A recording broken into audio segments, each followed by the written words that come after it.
નમસ્કાર, આપ જોઈ રહ્યા છો ગુજરાત 18 લાઈવ. હવે જો અગત્યના સમાચાર. વડોદરા શહેરના અજવા રોડ પાસે આવેલી રોયલ સ્કૂલની વિદ્યાર્થીની સાથે બન્યો છેડતીનો બનાવ. ધોરણ 8માં અભ્યાસ કરતી વિદ્યાર્થીને શાળામાં જ અભ્યાસ કરતા વિદ્યાર્થીના પેરેન્ટ્સ દ્વારા કરવામાં આવી છેડતી. વિદ્યાર્થીનીએ વાલી તેમજ શિક્ષકોને જાણ કરતા ઘટનાની સમગ્ર જાણ શાળાના અધિકારીઓને થઈ. છેડતી કરતા વ્યક્તિને સ્કૂલની બહારના ભાગે લોકો દ્વારા માર મારવામાં આવ્યો. એક અઠવાડિયાથી વ્યક્તિ શાળામાં અભ્યાસ કરતી વિદ્યાર્થીની પાછળ જતો હતો એવો વિદ્યાર્થીએ गंभीर आक्षेप કર્યો. सर इन लड़कियों ने कंप्लेन किया, एक लड़की ने कि मेरे को ये छेड़ते हैं। मैंने बोला कि आप कैमरे स्कूल के कैमरे चेक कर लो, अगर मैंने लड़की के साथ छेड़खानी करी कुछ किया तो यहाँ तो कुछ नहीं बोले। यहाँ बाहर में स्कूटी ले रहा था तो स्कूटी में आके ना 7-8 जने लेके ना मेरे को बहुत मारपीट की है इन्होंने। फिर मैं घर चले गया, बहुत बाहर थोड़ा घर चले गए। घर जाने के बाद में फिर घर पे आए, घर पे से खींच के यहाँ पे मारपीट किया। मैं नाक पे सब मुँह पे सब पे मारा। मारते मारते आजा रोड कमला का तालाब से मारते इधर लेके आए। स्कूल के जगह जगह कैमरे लगे, हम यहाँ से बच्चों को लेते हैं, स्कूटी बाहर खड़ी रहती है लेकिन इसको चली जाती है। मेरा तो भाई डेरी है, डेरी વાત એવી છે કે જે વિદ્યાર્થીની મારી સ્કૂલમાંથી છૂટીને બહાર જતી હતી તો બીજા એક છોકરાના પેરેન્ટ જેને લેવા આવતા હતા એટલે છોકરીને એવું લાગ્યું કે આ પેરેન્ટ એને ફોલો કરે છે અને વારંવાર એની સામે જુએ છે અને છેલ્લે છોકરીએ અમને કમ્પ્લેન નહોતી કરી, છોકરીએ વાલીને ડાયરેક્ટ કમ્પ્લેન કરી.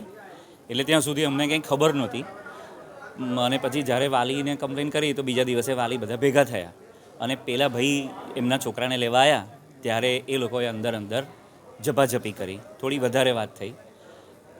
પછી વાલી લોકો બધા અંદર આવ્યા અને અમને કીધું એ પેરેન્ટને બોલાવો. તો હવે એ પેરેન્ટને અમે બોલાવ્યા પણ એમણે ફોન નહીં ઉપાડ્યો. એટલે પછી અમે એમને એડ્રેસ બી આપ્યું કે ભાઈ આ એડ્રેસ છે. એટલે હવે એ લોકો પછી ત્યાં ગયા અને એમણે એમની સાથે થોડી એ લોકોને વધારે મારામારી થઈ, વધારે પ્રશ્ન થયો અને અહીંયા મોટું ટોળું થઈ ગયું. એટલે મેં પોલીસ સ્ટેશનમાં ફોન કરીને પોલીસને બોલાવી. ઘટના શાળાની અંદર બનેલી નથી, વિદ્યાર્થીની શાળાની, વાલીની શાળાનો છે.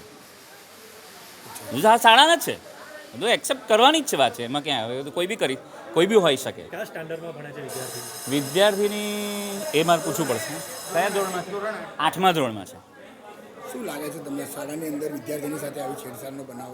નહીં, શાળાની અંદર નહીં, શાળાની બહાર બનેલી. શાળાની વિદ્યાર્થીની સાથે? હા, શાળાની વિદ્યાર્થીની સાથે આજે બનાવ બને બહુ ખોટો છે, ના જ બનવો જોઈએ.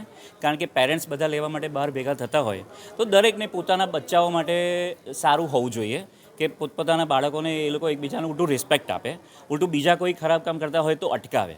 એટલે આ જો ઘટના ખરેખર બની હોય તો અમારું બી 0 ટોલરન્સની નીતિ છે. અમે પણ જો આ ઘટના પ્રૂવ થશે કે પેલા વાલીએ ખોટું કામ કર્યું છે તો અમે એમના બાળકોને શાળામાં નહીં રાખીએ, પણ એ અમારા જે સુપિરિયર્સ છે એ લોકોની અમે મંજૂરી લઈને. ઈજાગ્રસ્ત વ્યક્તિને કોને મારવામાં આવ્યો?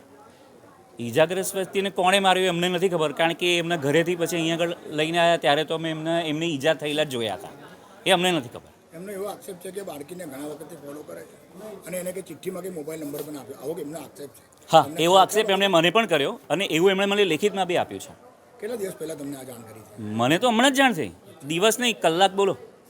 હમણાં જ જાણ થઈ? હમણાં જ. એના પહેલા તમને ખબર જ નથી? કશી જ નહીં. વાલી અમને કોઈ કમ્પ્લેન બી નથી કરી.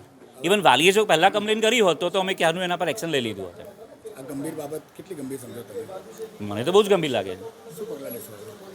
કહું છું ને, કાયદાની એમાં રહીને અમારાથી જે પગલાં લઈ શકાતા હોય તે અમે લઈશું. કારણ કે અમે પોલીસ કે પ્રશાસન તો અમે છીએ નહીં. સંસ્થાકીય દ્રષ્ટિએ અમે એ વાલીને એવું કહી શકીએ કે તમે તમારા બાળકને લેવા ના આવતા, કે જેથી કરીને બીજાને પ્રોબ્લેમ થાય. અને પેલા વાલીને એવું થતું હોય કે ભાઈ આ વાલીને તમે અહીંયા સ્કૂલમાંથી એમના છોકરાઓને ના કાઢતા, તો એ અમારે ઉપરથી મંજૂરી લઈને પછી એવા પગલાં લેવા પડે. કારણ કે કોઈ વાલીની ભૂલની સજા કોઈ બાળકને કેવી રીતે આપી એ બી એક પ્રશ્ન છે. એટલે આ બધા પ્રશ્નો કેવા છે કે એકદમ બધા ડિસિઝન આપણે ના લઈ શકાય, કારણ કે આપણે કંઈ ભગવાન બી નથી એમ. बच्चों को स्कूल में आते हैं, वहाँ पढ़ाते हैं, बच्चों को छेड़ते हैं और इधर सभी गार्जियन लोग बैठे हैं, इधर सब गार्जियन है, स्कूल में आते सभी के बच्चे पढ़ते हैं और स्कूल में आके ये सब छेड़खानी करते हैं. कौन है आदमी? कौन है ये आदमी? इधर का ही कोई ये डेयरी का काम करता है. हाँ, स्कूल का आदमी है? स्कूल का आदमी नहीं है, ये बाहर का स्कूल में इसके बच्चे पढ़ते हैं. हाँ, तो ये बाहर के बच्चों को छेड़ता है, स्कूल के बच्चों को छेड़ता है. स्कूल में बनाव क्या हुआ था? मतलब कौन सी मतलब कोई लड़की? 10 साल की लड़की है, उसके पीछा कर रहा है 15 दिन से और कल उसको पर्ची में लिख के नंबर डाल रहा है, उसको छेड़ने की कोशिश कर रहा है. इसका बच्चे की छुट्टी जल्दी होती है फिर भी वो लड़की को देखने के लिए खड़ा रहता है. जब तक लड़की सोसाइटी में नहीं घुसी हुई उसका पीछा करता है. 10 साल की लड़की का पीछा करता है. क्या बोलते हैं स्कूल वाले? क्या बोलते हैं? स्कूल को आज संज्ञान दिया, स्कूल को तो स्कूल वालों ने अभी कार्रवाई की है. तो इसको मारा गया है तो मतलब क्या चीज़ हुई है, क्या हुई? अभी एक्सेप्ट नहीं करा, बोला मैंने कुछ किया ही नहीं। इसका लड़का है छोटा, वो एक्सेप्ट कर रहा है, गलती स्वीकार कर रहा है कि मेरा बाप 15 दिन से पीछा कर रहा है। तुम्हारा नाम क्या है? मेरा नाम महेश है।